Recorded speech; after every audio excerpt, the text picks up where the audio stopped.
পুরুলিয়া তিনটে জায়গায় domestic airport নির্মাণ সম্পূর্ণ করার জন্য ভারত সরকার আমাদের অর্থ দিতে রাজি হয়েছে। আমরা কল্যাণীতে 2000 একর জমি চিহ্নিত করেছি। নতুন গ্রিন ফিল্ড এয়ারপোর্ট তৈরি হতে চলেছে কল্যাণীতে। এর আগে যখন মন্ত্রী ছিলেন জ্যোতিরাদিত্য সিন্ধিয়া সিভিল এভিয়েশন, আগের মুখ্যমন্ত্রীকে চিঠি দিয়েছিলেন যে আপনারা আরেকটা কলকাতা এয়ারপোর্টে জমি দিন, আরেকটা এয়ারপোর্ট বানাবো। পত্রপাঠ লিখে দিয়েছে, আমি ভাঙড়ে জমি অধিগ্রহণ করতে পারবো না। কমজোর সরকার ছিল, দুর্বল সরকার ছিল, সেই জন্য এয়ারপোর্ট কলকাতা আন্তর্জাতিক মানের ইন্টারন্যাশনাল ফ্লাইট যাতায়াত করে। ভারতবর্ষের দেশের সুরক্ষাতে কোনো কম্প্রোমাইজ নেই। লোকেশন এমন জায়গায়, সামনে চিকেন নেই, বাংলাদেশ, নেপাল, ভুটান এবং চীনও খুব একটা দূরে নেই। এইরকম একটা এয়ারপোর্ট, কলকাতা এয়ারপোর্ট, নেতাজি সুভাষচন্দ্র বসু সেখানে প্রেয়ারের জন্য দরজা খোলা ছিল। এয়ারপোর্টে যারা গেছেন, প্লেন যারা চড়েছেন, সামান্য যদি আপনার কাছে কোন তরল পদার্থ থাকে, জলের বোতলও আপনাকে নিয়ে যেতে দেওয়া হয় না। একটা ছোট্ট যদি আলপিনো আপনার জামাতে ব্যাগে থাকে, আপনাকে নিয়ে যেতে দেওয়া হয় না। আর এইরকম একটা ইন্টারন্যাশনাল মানের এয়ারপোর্টে দরজা খুলে রেখে যাতায়াতের সুযোগ দিয়ে কোন জায়গায় নিয়ে গেছিল এরা? ইউরোপের সঙ্গে যত প্লেনের কানেকশন ছিল বিগত মুখ্যমন্ত্রীর সময়, একটার পর একটা রুট বন্ধ হয়েছে। এই মুহূর্তে লন্ডন সহ কোথাও পশ্চিমবঙ্গের কলকাতার সঙ্গে কানেকশন নেই। অর্থাৎ জলপথ, স্থলপথ, রেল, আকাশপথ সর্বত্রই নো নো নো ছিল। এবারে ইয়েস ইয়েস ইয়েস হবে। শুধু গণপরিবহন ব্যবস্থা নয়, আমরা দুর্গা শক্তি, নারী শক্তি, দেবী শক্তি, তাদেরকে বলেছি সংকল্পপত্রে জিরো ভ্যালু টিকিট আপনাদের দেব। যেমন কথা তেমন কাজ। সরকারি গণপরিবহন ব্যবস্থায় আপনারা এখন জিরো ভ্যালু টিকিট পাচ্ছেন। অনেক শিক্ষিকা, অনেক সরকারি কর্মচারী, আমাদের দিদি বোনেরা আমাদেরকে বলেছেন যে আমরা ভাড়া দিতে চাই, আমরা রোজগার করি। আমি ট্রান্সপোর্ট ডিপার্টমেন্টকে বলেছি দ্রুত একটি পিঙ্ক কার্ড চালু করুন।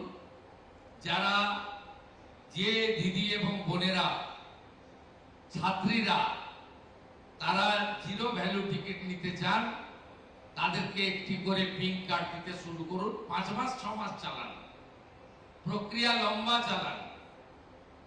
আর যারা নিজেরা টিকিট কাটতে চান, বলেন যে আমি তো 50,000 টাকা বেতন পাই, আমি তো 80,000 টাকা বেতন পাই, তাদেরকেও একটা বিকল্প ব্যবস্থা রাখা দরকার আছে।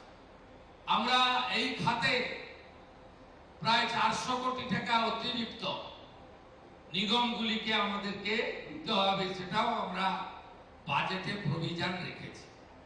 আগের সরকারের একটা চোখ বন্ধ ছিল।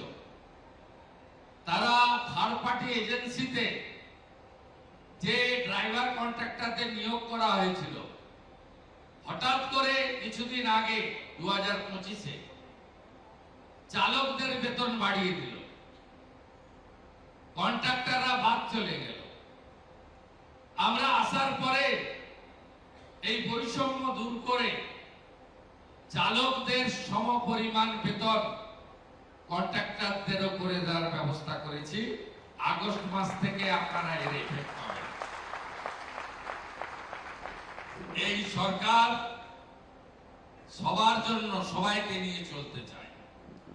আজকে পরিবেশ বান্ধব 43টা সিএনজি, 7টি ইলেকট্রিক ভেহিকেলের উদ্বোধন হলো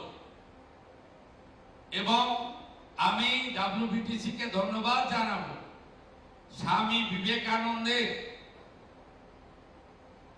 তিনি যে পোশাক পরতেন, অর্থাৎ আমাদের সৌর্যের প্রতীক স্যাফরন গেরুয়া কালারে বাসগুলোকে সুশোভিত করেছে। এটা আমাদের সৌর্যের প্রতীক। স্বামী বিবেকানন্দ, প্রভু শ্রী চৈতন্যদেব সকলেই এর জন্য লড়াই করে গেছেন। তাই আমি তাদেরকে বিশেষভাবে ধন্যবাদ জানাবো। আর মুখ্যমন্ত্রী তো খালি হাতে আসেন না, 400 বাস চেয়েছেন, টেন্ডার করে দিন, 400 বাসের টাকা পেয়ে যাবেন। আমাকে সিএস বলছিলেন 400 তো এখন আপনি দেন, আমরা রেডি। আপনি বলে যান মার্চ 2027 মধ্যে 27 মধ্যে 1000 নতুন বাস আপনি দিতে পারেন।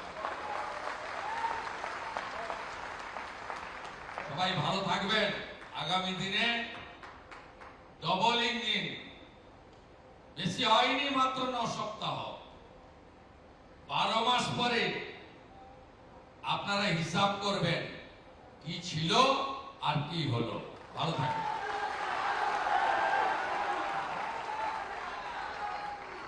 এবারে তাহলে আমাদের এই 50টি বাসের যাত্রাপথ সুগম করার জন্য সবুজ পতাকা দিয়ে সবুজ সংকেত জানাচ্ছেন মাননীয় মুখ্যমন্ত্রী এবং অন্যান্য মাননীয় মন্ত্রী এবং আধিকারিকগণ যারা মঞ্চে আছেন।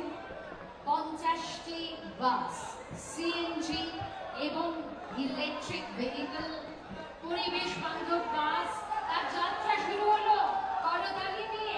আপনারা সকলে এই যাত্রাপথকে সুন্দর, সুগম, গতিশীল হওয়ার প্রার্থনা করুন। সকলে আপনারা দেখতে পাচ্ছেন সবুজ সংকেত, সবকিছুতেই যেমন সবুজ সংকেত, সেই রকম এই পরিবহন দপ্তরের আজকের এই উদ্যোগেও তাই। যাত্রীদের পরিষেবা, এটি মূল লক্ষ্য।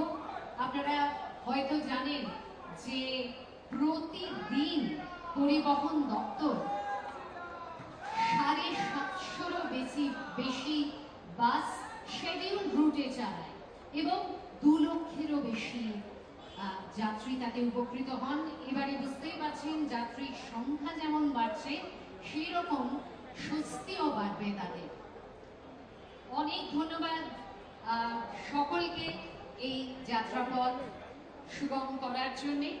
এবারে আমরা ধন্যবাদ জ্ঞাপন করার জন্য অনুরোধ জানাবো পরিবহন দপ্তরের প্রধান সচিব ডক্টর রবি ইন্দর সিং আইএস মহাশয়। নমস্কার। আজকে এই শুভ অনুষ্ঠানে আমি প্রথমে মাননীয় মুখ্যমন্ত্রী পশ্চিমবঙ্গ শ্রী শুভেন্দু অধিকারী মহাশয়জিকে আমার আন্তরিক ধন্যবাদ জানাচ্ছি এবং পুরো ট্রান্সপোর্ট দপ্তরের পক্ষ থেকে ওনাকে আন্তরিক ধন্যবাদ জানাচ্ছি। উনি আপনার এই বিজি শিডিউল মধ্যে আপনার মূল্যবান টাইম আমাদের দিয়েছেন, এখানে এসছেন। আর আমি ওনাকে আশ্বাসন দিচ্ছি যে ওনার দিশা নির্দেশ অনুসারে আমরা কাজ করব এবং আজকে ওনার প্রেজেন্স এখানে একটা পুরো ট্রান্সপোর্ট দপ্তরের জন্য একটা ইন্সপিরেশন আছে। So thank you very much sir. আমি ধন্যবাদ জানাচ্ছি আমাদের মধ্যে আমাদের দপ্তরের এবং লেবারের মাননীয় ভারপ্রাপ্ত মন্ত্রী শ্রী অর্জুন সিংজি। উনি পুরো ট্রান্সপোর্ট দপ্তরের পুরো টিমকে যেভাবে লিড করছেন এবং গাইডেন্স করছেন, और বলছেন আমরা সেভাবে এগোচ্ছি। উনি ওনার প্রেজেন্স এখানে আমাদের জন্য একটা খুব এনকারেজিং ইভেন্ট আছে। Thank you sir. আমাদের মধ্যে আছে MIC, PHE এবং PWD doctor Ajay Poddar ji. Sir আপনি এখানে আমাদের আপনার বিজি শিডিউল থেকে আপনি সময় বের করেছেন আমাদের সঙ্গে এখানে এই শুভ অনুষ্ঠানে উপস্থিত আছেন, তার জন্য অনেক ধন্যবাদ স্যার। আমাদের